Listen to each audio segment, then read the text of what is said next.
दोस्तों, आज की वीडियो में हम लेके आए हैं मुगल कालीन प्रशासन से संबंधित महत्वपूर्ण वन लाइनर प्रश्नों को। तो आइए देखते हैं मुगल काल से संबंधित महत्वपूर्ण प्रश्नों को। आज का पहला प्रश्न है, मुगल प्रशासन के दौरान जिले को जाना जाता था। तो मुगल प्रशासन के दौरान जिले को सरकार के नाम से जाना जाता था। मुगल प्रशासन के दौरान जिले को सरकार के नाम से जाना जाता था। मुगल काल में सेना का प्रधान कौन था? तो मीर बख्शी मुगल काल में सेना का प्रधान था।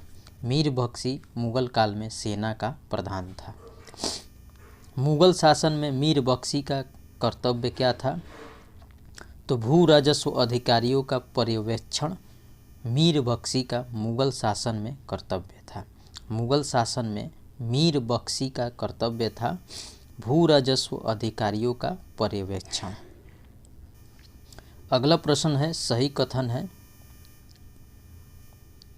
तो मुगल साम्राज्य मूल रूप से एक सैनिक राज्य था। केंद्रीय शासन व्यवस्था के विकास की प्राण शक्ति उसकी सैनिक शक्ति पर निर्भर थी। सही कथन है कि मुगल साम्राज्य मूल रूप से एक सैनिक राज्य था। केंद्रीय शासन व्यवस्था के विकास की प्राण शक्ति उसकी सैनिक शक्ति पर निर्भर थी। अहदी वे घुड़सवार सिपाही थे जिन्होंने अपनी सेवाएं एकाकी प्रदान की, किसी सरदार के साथ अपने को संलग्न नहीं किया। सम्राट ही जिनका आसन कर्नल था। अहदी वे घुड़सवार सिपाही थे जिन्होंने अपनी सेवाएं एकाकी प्रदान की, किसी सरदार के साथ अपने को संलग्न नहीं किया। सम्राट ही जिनका आसन कर्नल था। अगला, बर्नियर, करेरी, मनुची तथा टेवर्नियर में से वह जिसे मुगल सेना में चिकित्सक नियुक्त किया गया था वह था मनुची। मनुची को मुगल सेना में चिकित्सक नियुक्त किया गया था। मुगल प्रशासन में मुहत्सिब क्या था? तो मुगल प्रशासन में मुहत्सिब लोक आचरण अधिकारी था। मुगल प्रशासन में मुहत्सिब लोक आचरण अधिकारी था। अगला, मध्यकालीन भारत में मनसबदारी प्रथा खास तौर पर इसलिए चालू की गई थी ताकि साफ सुथरा प्रशासन लागू हो सके। मध्यकालीन भारत में मनसबदारी प्रथा खास तौर पर इसलिए चालू की गई थी ताकि साफ सुथरा प्रशासन लागू हो सके। अगला प्रश्न,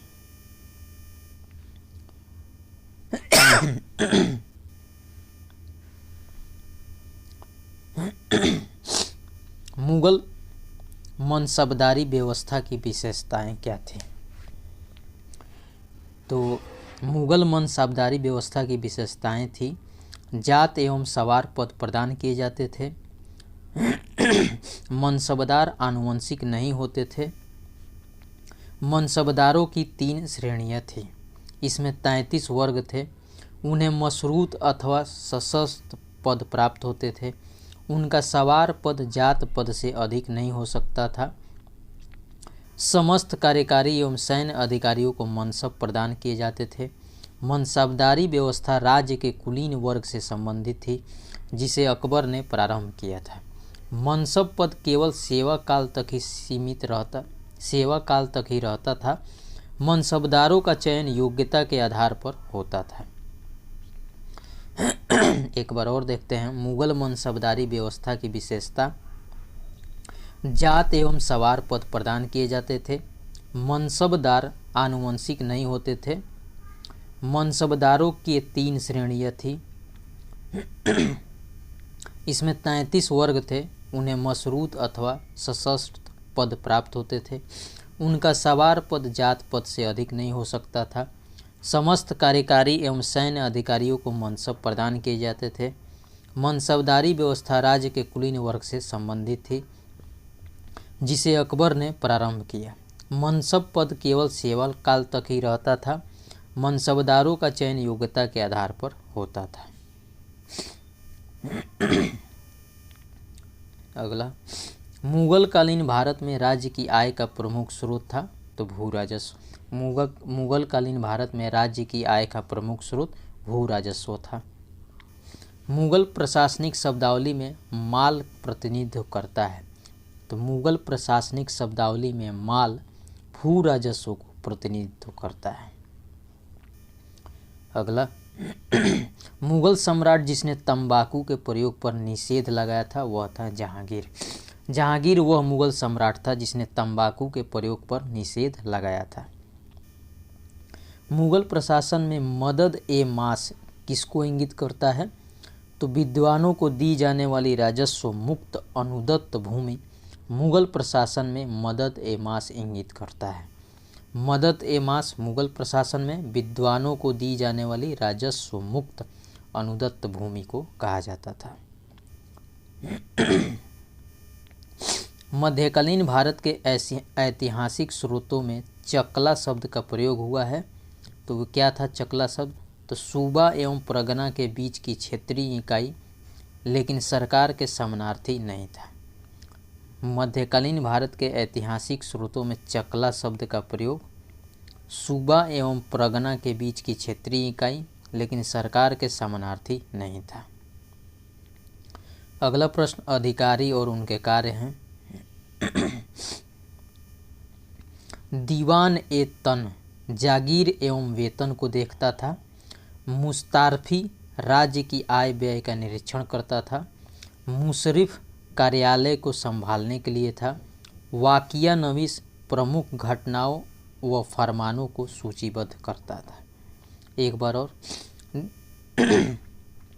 दीवान ए तन जागीर व वेतन को देखता था।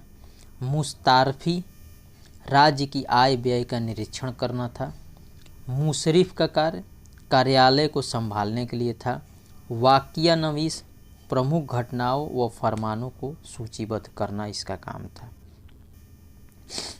अगला सत्य कथन है। अकबर ने सरे शाह की तरह राज्य के सिक्कों के प्रचलन को नियमित करने का प्रयास किया। ये सरे शाह नहीं है, ये शेर शाह है।